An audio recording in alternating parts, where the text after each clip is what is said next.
જય શ્રી કૃષ્ણ મિત્રો, આજે આપણે આવી ગયા છે ઉજ્જૈન શહેર કે જે મહાકાલ નગરી તરીકે ઓળખાય છે. તો આ મહાકાલ નગરીમાં આપણે આવી ગયા છીએ અને મહાકાલ નગરીના સાંદીપની આશ્રમ એટલે કે મહર્ષિ સાંદીપની આશ્રમે આજે આપણે આવી ગયા છીએ.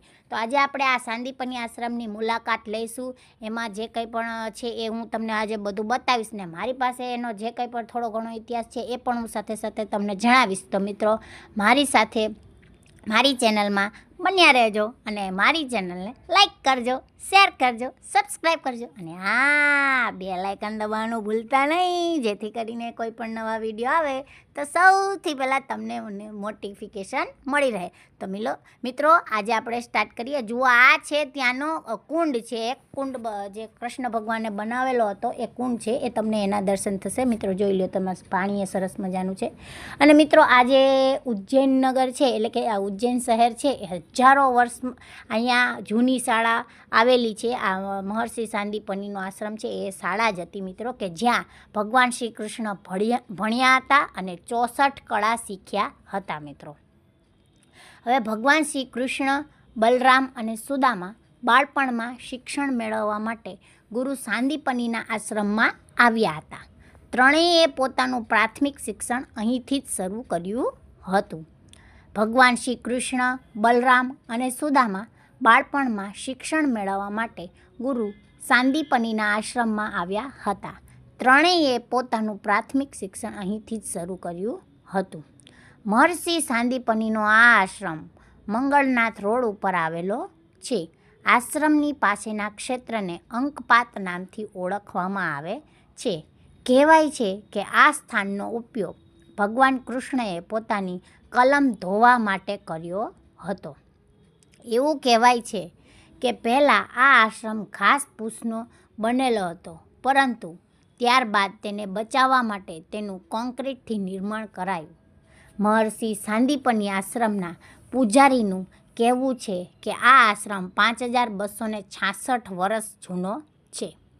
ભગવાન કૃષ્ણ, બલરામ અને સુદામાની બાળ સ્વરૂપમાં બેસેલી મૂર્તિઓ તમે જોઈ શકાય છે. દરેકના હાથમાં સ્લેટ અને કલમ જોવા મળે છે.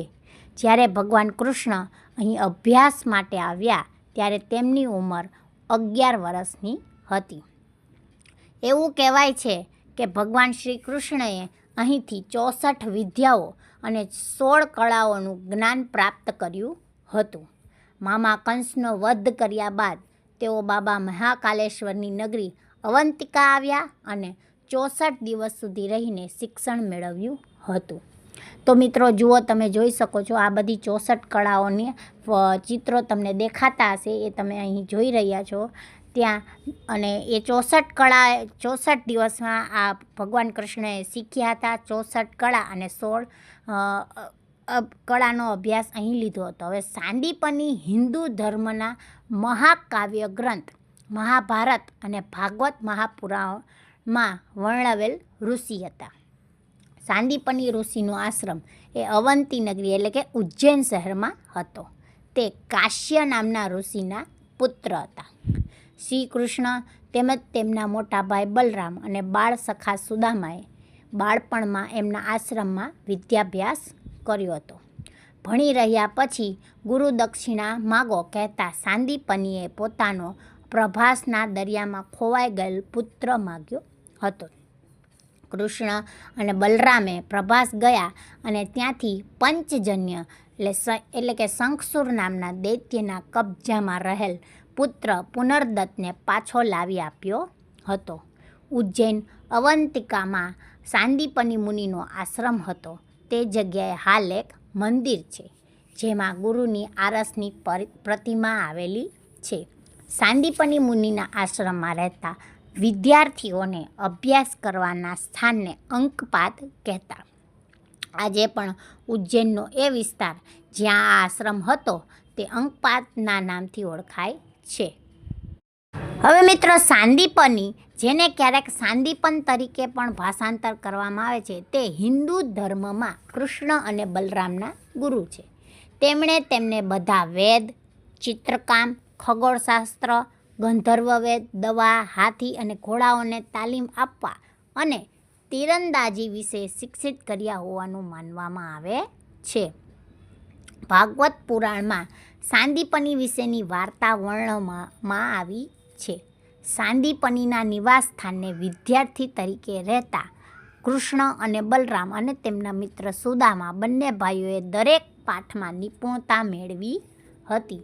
જોકે તેમને ફક્ત એક જ વાર સૂચના આપવામાં આવી હતી. તેમનો અભ્યાસ ઝડપથી પૂર્ણ થયા પછી તેઓ તેમના શિક્ષકને ગુરુ પાસેથી દક્ષિણા માંગવા માટે સમજાવ્યા. સાંદીપનીએ પ્રભાસમાં સમુદ્રમાં ગાયબ થઈ ગયેલા પોતાના બાળકની પુનઃસ્થાપન માટે વિનંતી કરી. બંને ભાઈઓ પ્રભાસ ગયા અને જોયું કે પુત્રને શંખાસુર નામના એક પ્રાણીએ છીનવી લીધો હતો. કૃષ્ણએ તેમના પુત્રને બચાવ્યો અને તેઓએ તેને તેમના ગુરુ પાસે પાછો મોકલી દીધો. હરિવંશ પુરાણમાં કૃષ્ણને ખબર પડી કે સાંદીપનીના પુત્રને પંચજન નામના અસુરે ગળી ગયો છે અને તેનો નાશ થયો છે. કૃષ્ણ અને તેમના ભાઈ યમને તેમના ગુરુના પુત્રને પાછો જીવિત કરવા માટે સમજાવવા માટે યમલોક ગયા અને સફળ થયા. ત્યારબાદ તે યમના ધામમાંથી પોતાના ગુરુપુત્રને લાંબા સમયથી ખોવાયેલો લાવ્યો. અજોડ શક્તિના કૃષ્ણની શક્તિથી ઘણા સમય પહેલાં મૃત્યુ પામેલા સાંદીપનીનો પુત્ર પોતાના શારીરિક સ્વરૂપમાં પાછો ફર્યો. આ અત્યંત અદ્ભુત પરાક્રમ જોઈને જે કોઈ પણ વિચારી કે કરી શકતો નથી, બધા જીવો આશ્ચર્યથી ભરાઈ ગયા. પોતાના ગુરુપુત્ર, પંચજન્ય અને વિવિધ કિંમતી રત્નો લઈને બ્રહ્માંડના ભગવાન માધવ પાછા ફર્યા.